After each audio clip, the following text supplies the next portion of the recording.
Olá! Na aula de hoje trataremos de um assunto de suma importância na geografia, que são as placas tectônicas. Durante muitos anos, aproximadamente desde 1620, diferentes autores, geógrafos, geólogos, inclusive filósofos, buscaram explicar toda a dinâmica da litosfera da Terra a partir da movimentação de grandes blocos de rochas, que são as chamadas placas tectônicas.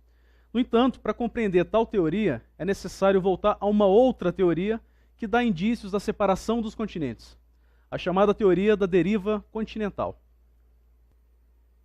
A teoria da deriva continental, como o próprio nome diz, busca evidenciar uma separação, uma deriva entre os continentes. Trata-se de uma teoria antiga, na qual essa imagem apresenta uma brusca relação entre o encaixe perfeito do continente americano e o continente africano, idealizada por Antônio Pellegrini em 1858, e já se constatava essa brusca separação desde 1620 com o filósofo inglês Francis Bacon.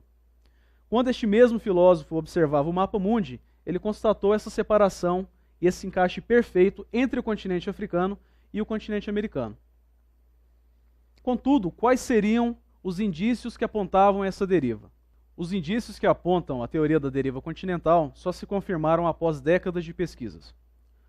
Fora o encaixe perfeito do continente americano e o africano, evidenciado a partir da observação de mapas mundi, também constatou-se uma série de fósseis do mesmo período e de mesmas espécies.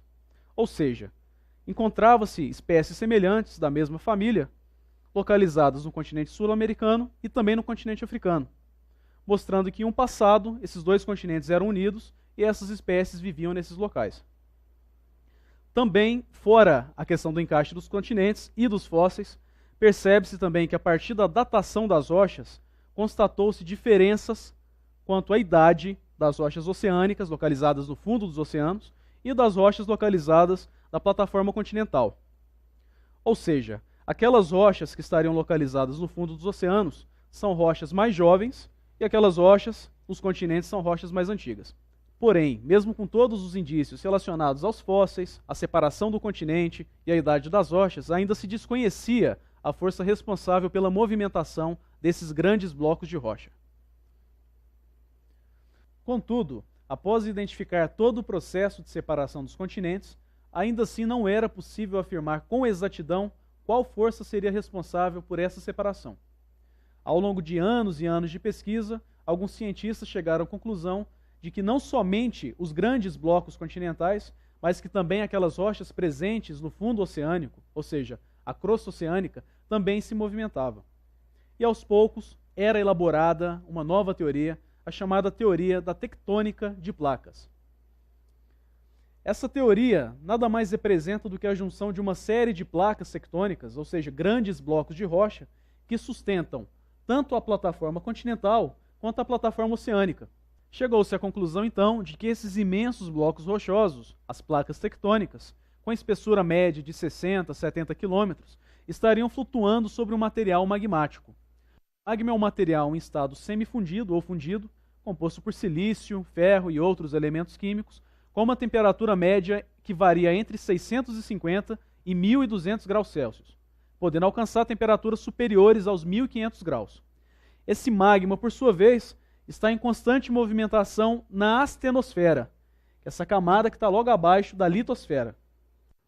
Essa convecção constante do magma na astenosfera é resultado de uma pressão, ou seja, de um peso muito grande, exercido pela litosfera sobre a astenosfera. Quanto maior for o peso das porções rochosas, maior será a pressão do magma na astenosfera, impulsionando assim toda essa dinâmica das células de convecção. Eis aqui os três principais tipos de movimentos realizados pelas placas tectônicas. O movimento transformante, também chamado de conservativo ou paralelo, o movimento divergente e o movimento convergente. São os três principais tipos. Nesse primeiro movimento conservativo, popularmente conhecido como transformante, ocorre um deslizamento paralelo entre duas placas tectônicas. Portanto, não ocorre um choque, tampouco um afastamento entre as placas. o resultado desse movimento seria uma alteração superficial, uma descontinuidade do relevo. O segundo movimento, o movimento chamado divergente, recebe esse nome pois as placas se divergem, em sentidos opostos, ocorre um afastamento entre as placas e, consequentemente, uma ascensão do magma sobre esse canal que foi formado. O magma sobe, ao chegar na superfície, ele se resfria, originando rochas e, consequentemente, uma série de montanhas, ou seja, as cadeias de montanhas. Esse tipo de movimento resulta na formação, inclusive, da dorsal meso-oceânica ou dorsal mesoatlântica, uma cadeia de montanhas submersa no meio do Oceano Atlântico. Esse último movimento, denominado de convergente, ao contrário do que acontece no movimento divergente, ocorre um choque entre as placas tectônicas. Elas se aproximam, se chocam e, eventualmente, a placa mais densa afunda e a placa menos densa se sobrepõe a essa. Nesse processo origina-se, inicialmente, as fossas oceânicas, que são áreas extremamente profundas, no fundo dos oceanos, com cerca de 5, 6, até 7 mil metros de profundidade. A fossa oceânica mais profunda da Terra é a Fossa das Marianas, com cerca de 11 mil metros de profundidade. Um pouco mais adentro da placa, há uma constante formação de dobramentos, ou seja, formação de montanhas. O exemplo desse tipo de formação é o Himalaia, que corresponde a uma cordilheira de montanhas onde se encontra o Everest, o pico mais alto do mundo, com cerca de 8.850 metros de altitude. Esses três tipos de movimentos são realizados constantemente pelas placas. O movimento transformante ou conservativo pode ser verificado no mapa a partir da placa norte-americana e a placa pacífica, originando a famosa falha de San Andreas.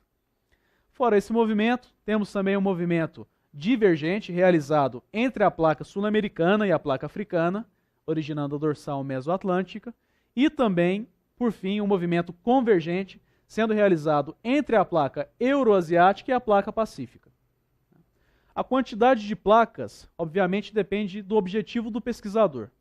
As principais placas são essas: a placa pacífica, norte-americana, sul-americana, Nazca, euroasiática, africana. E essas placas, por sua vez, podem ser subdivididas em uma série de outras placas. Tudo isso depende do objetivo do pesquisador. Lembrando que a grande quantidade de placas tectônicas em uma mesma região resulta em uma grande quantidade de atividades geológicas, ou seja, vulcanismos, terremotos, maremotos, consequentemente algumas tsunamis. É o que ocorre constantemente no Sudeste Asiático, essa região que é o contato entre uma série de placas tectônicas, exemplificado aqui, placa das Filipinas, placa pacífica e uma série de outras. Espero que tenha gostado da aula. Obrigado pela atenção. Continue aprendendo com a SENEC.